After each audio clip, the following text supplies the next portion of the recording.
signed more than 350 bipartisan laws thus far in almost 2.5 years, including an historic law that rebuilding America so that we can rank #1 in the world in infrastructure instead of where we're ranked now, number 13 in the world.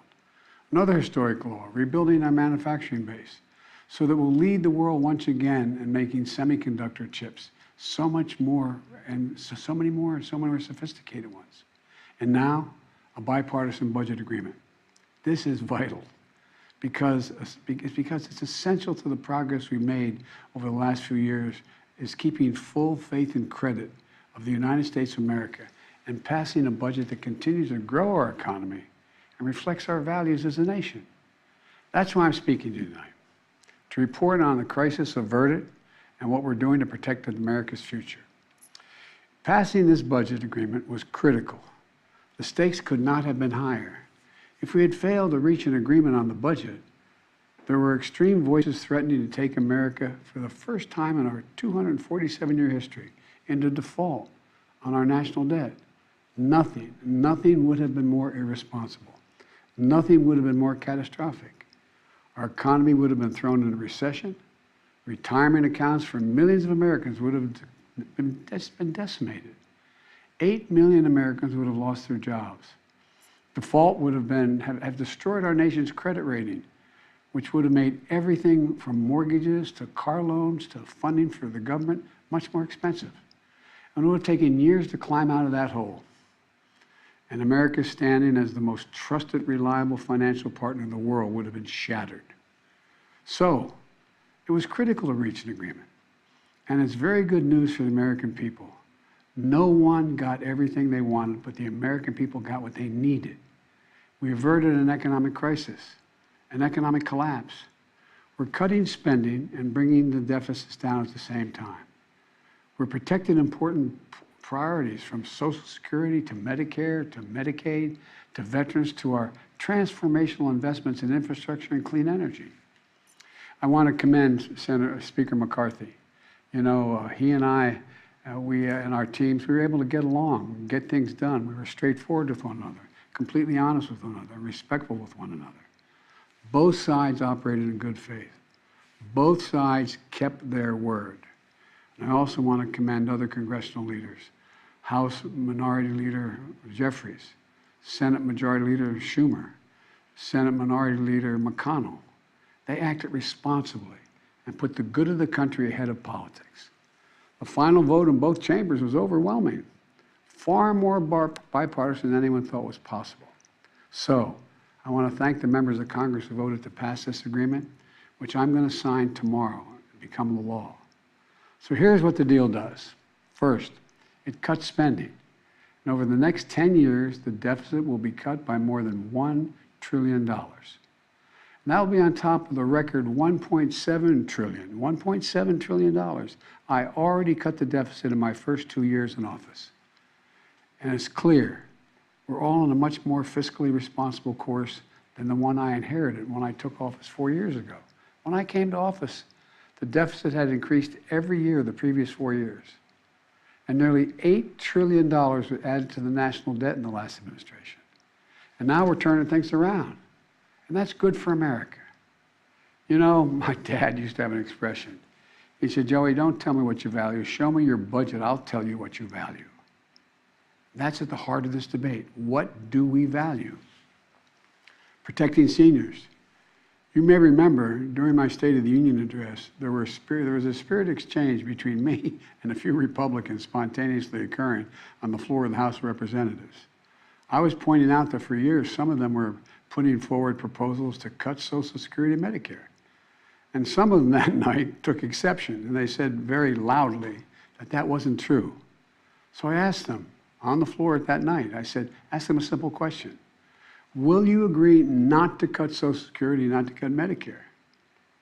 Would they agree to protect these essential programs? They're a lifeline for millions of Americans. Programs that these Americans have been paying into every single paycheck they've earned since they started working. And that provides so much peace of mind. With the bright lights and cameras on, those few Republicans who were protesting, they agreed. They said they wouldn't cut it.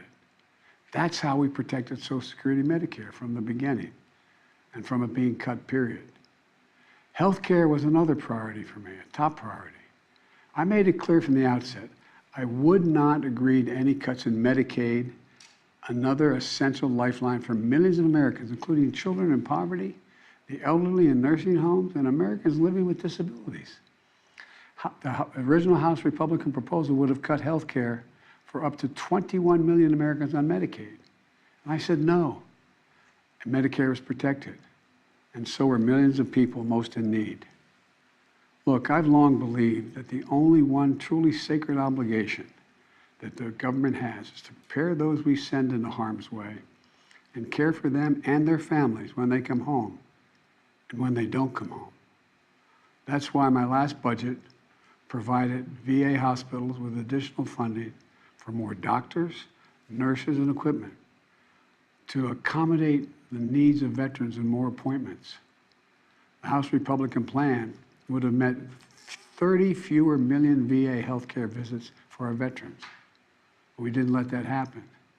In addition, this bill fully funds the bipartisan PACT Act, the most significant law in decades for veterans exposed to toxic burn pits and for their families.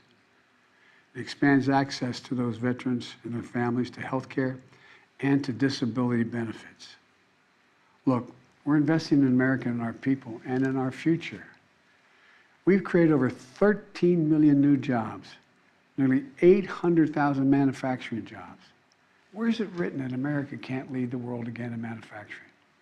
Unemployment is at 3.7%. More Americans are working today than ever in the history of this country. And inflation has dropped 10 straight months in a row. In this debate, I refuse to put what was responsible for all this economic progress on the chopping block. This bipartisan agreement protects the law that will help us build the best infrastructure in the world. It fully protects the CHIPS and Science Act, which is going to bring key parts of our supply chain to America, so we don't have to rely on others, like semiconductors, those tiny computer chips smaller than the tip of your finger that affect nearly everything we rely on, from cell phones to building automobiles to the most sophisticated weapon systems and so much more. We protected another law that I passed and signed last year that finally beat Big Pharma, which I've been trying to do for over 30 years. It finally gives Medicare the power to negotiate lower drug prices, just like the VA has been able to do for veterans. This law has already dramatically cut the cost of insulin for seniors, from as much as $400 a month to just $35 a month for insulin. Negotiating lower drug prices not only saves seniors a lot of money, it saves the country a lot of money. $160 billion that's not having to be paid out because drug prices are more rational. We pay the highest drug prices of any industrial nation in the world, and it's just the beginning. You know, we also protected the most significant breakthrough ever in dealing with the existential threat of climate change. Today, new wind and solar power is cheaper than fossil fuel. Since I've been in office, clean energy and advanced manufacturing have brought in $470 billion in private investments. That's going to create thousands of jobs, good-paying jobs, all across this country, and help the environment at the same time. Remember, at the beginning of this debate, some of my Republican colleagues were determined to gut the clean energy investments. I said, no, we kept them all. And there's so much more to do. We're going to do even more to reduce the deficit. We need to control spending if we're going to do that. But we also have to raise revenue and go after tax cheats and make sure everybody's paying their fair share. No one, I promise, no one making less than $400,000 a year will pay a penny more in federal taxes. But like most of you at home, I know the federal tax system isn't fair. That's why I kept my commitment, again, that no one earning less than $400,000 a year will pay a penny more in federal taxes. That's why last year I secured more funding more IRS funding to go after wealthy tax cheats. The nonpartisan Congressional Budget Office, and it is nonpartisan, says that this bill will bring in $150 billion, and other outside experts expect that it would save as much as $400 billion, because it's forcing people to pay their fair share. Republicans may not like it, but I'm going to make sure the wealthy pay their fair share. I'm also proposed closing over a dozen special interest tax loopholes for big oil, crypto traders, hedge fund billionaires, saving taxpayers billions of dollars. Republicans defended every single one of these special interest loopholes, every single one. But I'm going to be coming back, and with your help, I'm going to win. Right now, catch this, right now the average billionaire in America pays just 8% in federal taxes. 8%. Teachers and firefighters pay more than that.